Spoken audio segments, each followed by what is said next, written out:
Olá, meus amigos, olá, minhas amigas. Sejam todos muito bem-vindos ao canal de Estudos Espíritas. Eu me chamo Marco Aurélio de Moraes e estou aqui hoje para compartilhar com vocês mais um estudo. Sou trabalhador e estudioso da Seara Espírita e hoje estaremos aqui para observar, entender e estudar, amar a Deus e ao próximo. Rogamos ao Mestre Jesus que possa nos inspirar com a sua infinita bondade e misericórdia.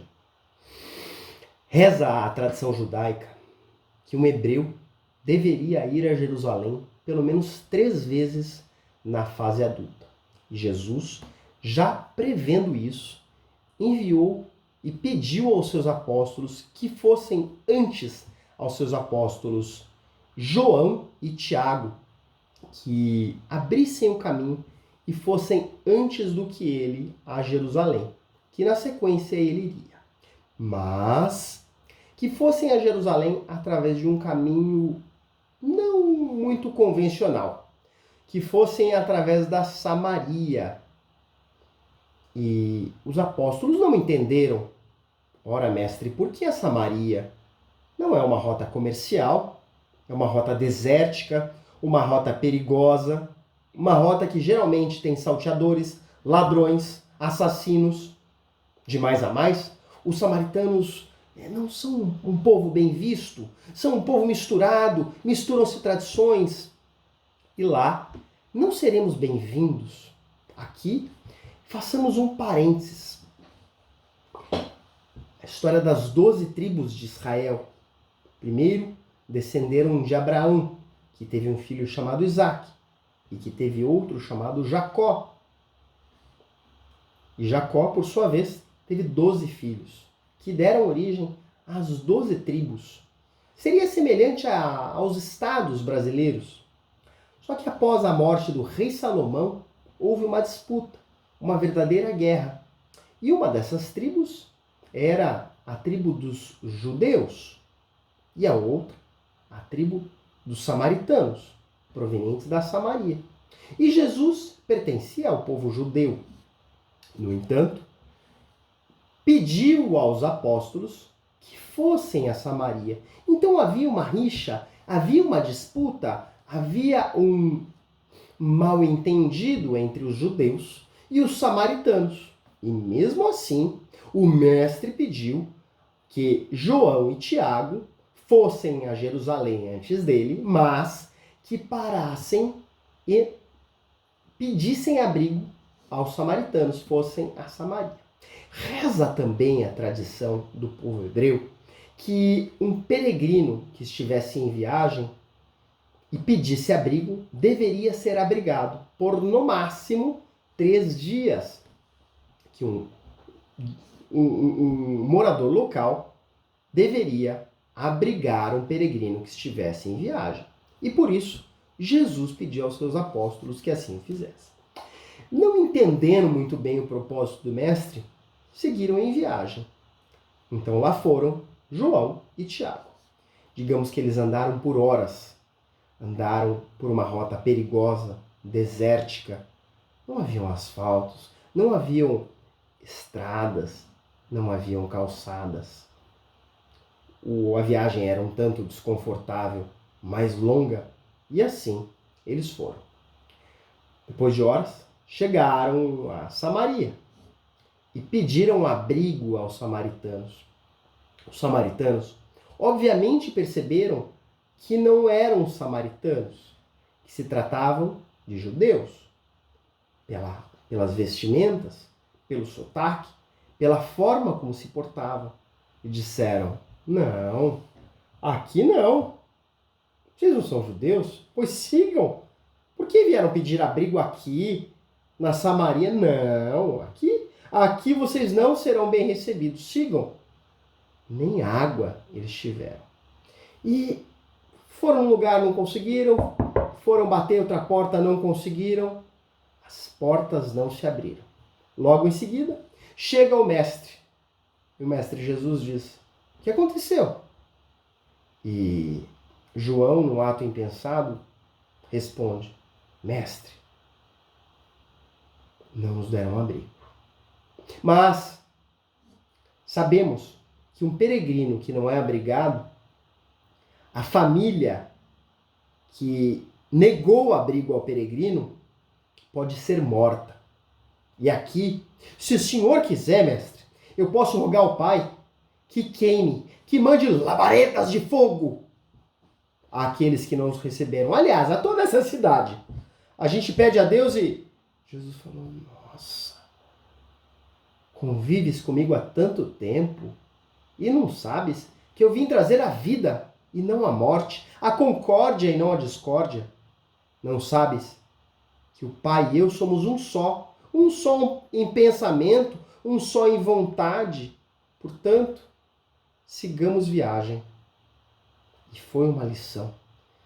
E mais uma vez os apóstolos foram muito contrariados, pois estavam cansados, com frio, com fome, com sede.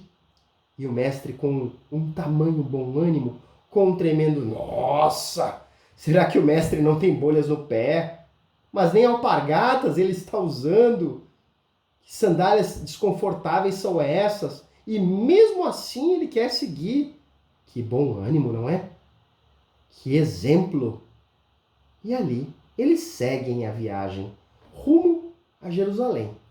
E a primeira coisa que nos vem à cabeça é, bom, ao menos seremos bem recebidos em Jerusalém, não é? Chegaremos à nossa casa e, embora cansados, estaremos tranquilos, pois será uma viagem que vai valer a pena. E aqui também faço um paralelo. Imagine que vocês estão voltando de viagem, cansados, e chegam a casa, assim, depois de longo período de viagem, sem dormir, cansados, com fome, com frio, chegam em casa e alguém vai lhe bater a porta. Você abre e é uma pessoa que vem pedir alimento. E você não tem nada ali, mas você está tão cansado. E aqui eu respondo por mim, um pensamento até humano. Qual que é a primeira coisa que você faz? Você agride, você está cansado, você não quer saber de dar atenção, você só quer responder, olha, vou me livrar, olha, me dá licença, eu não tenho nada para te dar agora, eu estou cansado, e desculpa, e fecha a porta na cara da pessoa. E o que acontece quando Jesus chega com os apóstolos a Jerusalém é mais ou menos isso. Porque logo ao chegar, eles se enchem de alegria, de bom ânimo, chegamos à Terra Prometida, chegamos perfeito, e eles são recebidos por quem? É por um escriba, por um doutor da lei, que vem testar os conhecimentos de Jesus. Chega para o mestre e diz assim, mestre, o que eu farei para herdar a vida eterna? Ora, primeiro, para aquele escriba, Jesus não era mestre. Quem que era mestre? Mestre era ele mesmo. Ele era conhecedor da Torá. Ele era um aplicador da lei mosaica. Ele conhecia. Ele tinha conhecimento espiritual. Ele era o mestre. E Jesus? Jesus era o filho do carpinteiro. Era o carpinteiro que estava ali se metendo a besta. Então ele testa Jesus. Mestre, o que eu farei para herdar a vida eterna? Herdar esse paraíso, a vida espiritual? O que eu devo fazer?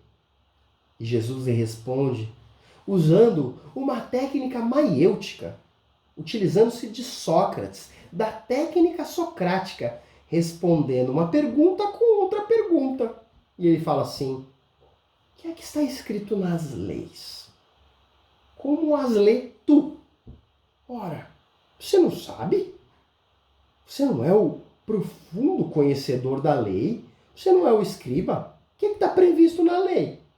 E ele lhe responde, amarás ao Senhor teu Deus de todo o teu coração, de toda a tua alma, de todas as tuas forças. E aqui leia-se, de toda a tua riqueza. Doa, inclusive se precisar doar em nome de Deus, faça-o.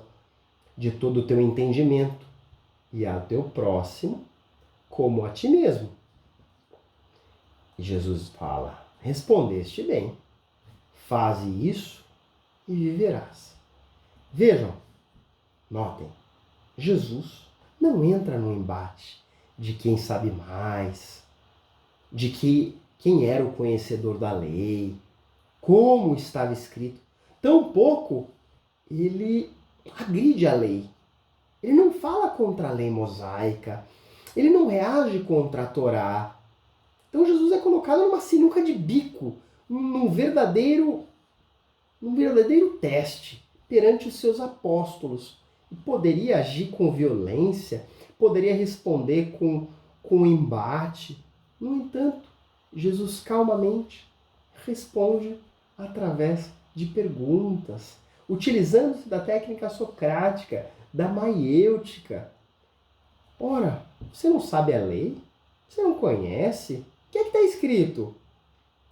Você não ama o teu próximo?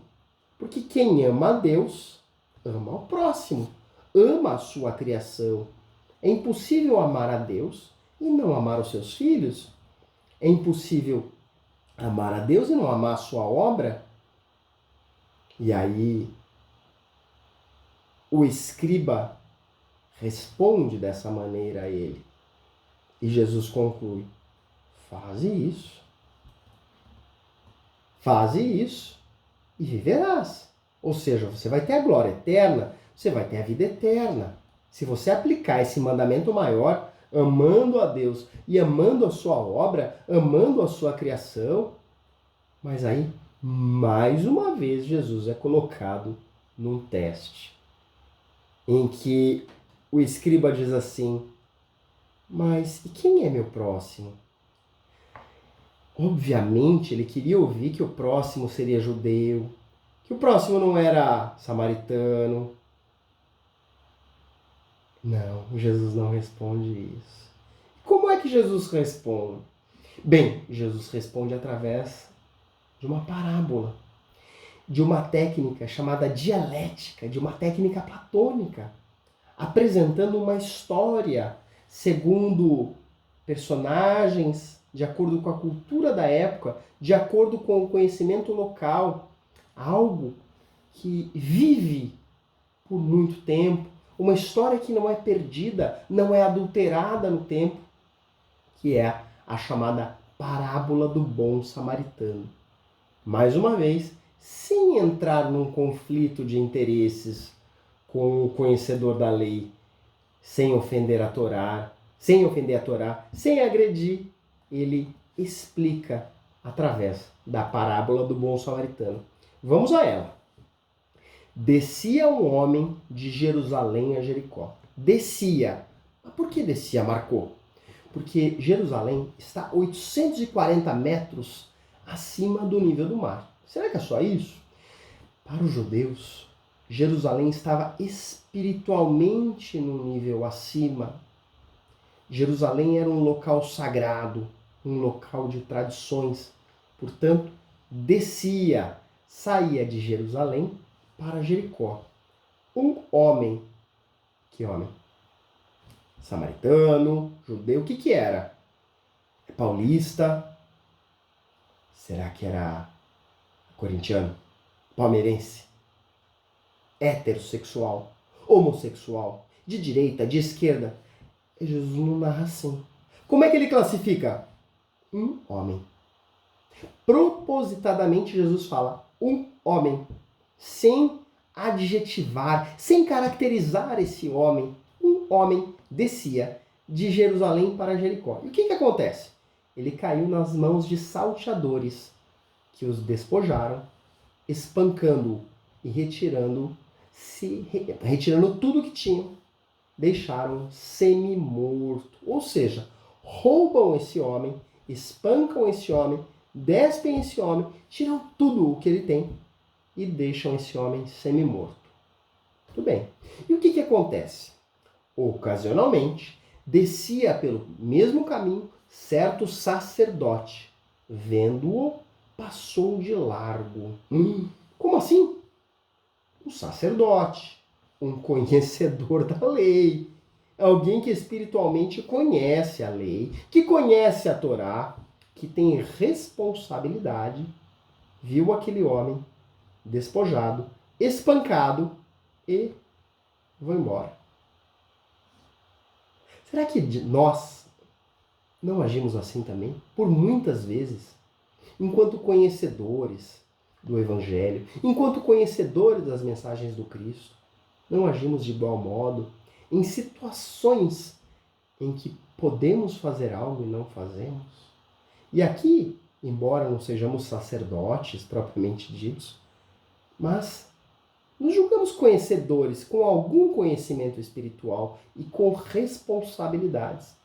Então Jesus coloca essa figura não por acaso. Sigamos a parábola. E de igual modo, também um levita, chegando àquele lugar, vendo-o, passou de largo. Ora, mas quem é um levita? Um levita é um auxiliar do conhecedor da lei. Era um auxiliar daquele que estava no culto. Era um coroinha, vamos dizer assim.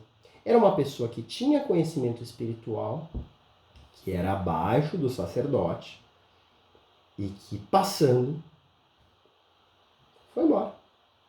Mas, e o homem que estava caído no chão? Ele não fez nada. Por quê? Porque não tocou o coração dele. E foi embora. Simplesmente foi embora. E devemos pensar assim, mas se nem o meu superior fez algo, o que eu vou fazer? Que responsabilidade tenho eu com essa pessoa? Aliás, talvez ele nem seja igual a mim. Talvez ele nem seja do mesmo time que eu. Talvez ele nem seja da direita. Talvez ele não vá votar no meu candidato, que é melhor. Talvez ele não apoie a maconha ou o porte de arma. Talvez ele goste de meninos. Ou talvez de meninas. Não tocou o coração do levita. Não tocou o coração do coroinha, que foi embora. Seguiu. Mas um samaritano que ia de viagem chegou ao pé dele e, vendo-o, moveu-se de íntima compaixão. Como assim, mestre? Como é que você vai colocar na história um samaritano? Você está falando isso para um judeu. O samaritano que acabou de fechar a porta para a gente, que nós fomos pedir abrigo e ele não deu, que nos odeiam. O senhor vai colocar um samaritano na história? Vou. Calma que vem mais coisa. Aproximando-se dele, atou-lhe as feridas, deitando-lhe azeite e vinho e pondo-o sobre sua cavalgadura, levou-o para uma estalagem e cuidou dele. Ou seja, esse homem samaritano, aquele de má índole, aquele povinho lá da Samaria, o povo dos costumes misturados, que fecharam as portas para os judeus, vendo aquele homem, teve-se a tamanha compaixão, atou-lhe as feridas com vinho, ungiu-o com azeite, colocou-o em sua cavalgadura e levou-o para uma hospedaria, para uma estalagem. E o que mais? Partindo ao outro dia, tirou 2 dinheiros, deu-os ao hospedeiro e disse-lhe: cuida dele, e tudo o que mais gastares eu pagarei quando voltar. Lucas, capítulo 10, versículos 30 a 35. Pois bem, será que ele praticou o amar a Deus sobre todas as coisas, sobre todas as suas riquezas, empregando-a em nome de Deus, amando-o ao próximo, tendo compaixão por aquele que sofre? Será que esse samaritano fez? Com certeza. Jesus utiliza-se dessa figura, não por acaso, e arrebata, concluindo, mais uma vez utilizando-se da maiêutica, utilizando-se das perguntas. Qual, pois, desses 3 te parece que foi o próximo daquele que caiu nas mãos dos salteadores? E me diga, senhor escriba, me diga, o conhecedor da lei, quem foi? esperando Jesus que respondesse que foi o samaritano, que foi aquele, mas o orgulho não permitiu que ele dissesse assim. E ele respondeu: o que usou da misericórdia para com ele, que era o samaritano, obviamente. E Jesus disse: pois, vai e faze da mesma maneira. Ora, que lição! Que lição o mestre nos deixa, colocando uma pessoa que ferira ele, que ferira aos seus apóstolos, que não desse abrigo, colocando aquela pessoa como sendo o próximo daquela parábola, o próximo daquela história, onde, mais uma vez, Jesus foi testado por um conhecedor da lei. Em nenhum momento não se utiliza de nenhuma palavra para ferir, de nenhuma palavra para humilhar, de nenhuma palavra para desagregar e tampouco para combater a Torá. Jesus segue a tradição judaica, mas mesmo seguindo a tradição judaica, ensina-nos e transborda conhecimento espiritual, trazendo para nós a figura de quem é o nosso próximo. Então, que possamos concluir a parábola entendendo-a, interpretando, aprendendo com o Mestre Jesus os seus ensinamentos. Amar a Deus é amar ao próximo, é amar o nosso irmão. E o próximo não depende de raça, não depende de religião, não depende de cor, não depende de nada. O próximo é aquele por quem nós teremos compaixão, aquele por quem o nosso coração vai bater mais forte. Mas saber tudo isso não basta. Verba volant, as palavras voam. O importante é praticar o Evangelho. É não ter o Evangelho somente nos lábios, é trazê-lo em nossas mãos, em nosso coração. Essa é a lição que o Mestre nos deixa. Em tudo que quereis que os homens vos façam, fazei-o vós a eles.